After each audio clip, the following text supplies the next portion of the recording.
You're watching America This Morning, America's #1 early morning news. And good Tuesday morning. Search crews trying to track down wreckage from Flight 370 have a new game plan today, using more ships and planes to cover a smaller, more concentrated area. As one task force leader says, they are throwing everything they have got at this difficult and complex task. ABC's Clayton Sandell is in Perth, Australia with the very latest details. Good morning.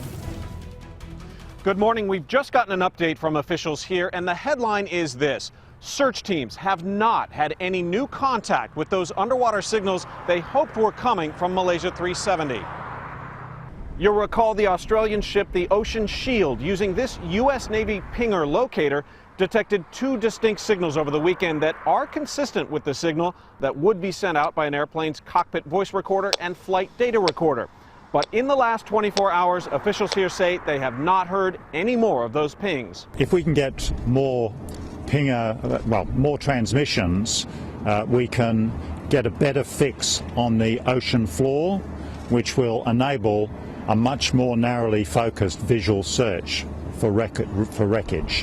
If they do detect more of those pings, the team will then deploy this underwater torpedo-looking device called the Bluefin 21 that uses sonar to map the ocean floor and, in theory, would help reveal the wreckage of that Boeing 777.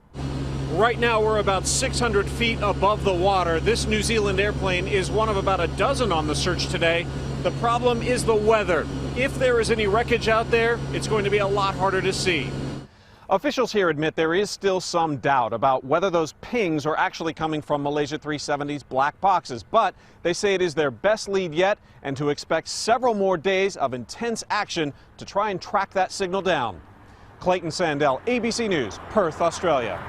All right, thank you, Clayton. Stay with ABC News for the very latest on the search for Flight 370. We'll have a live report coming up on Good Morning America.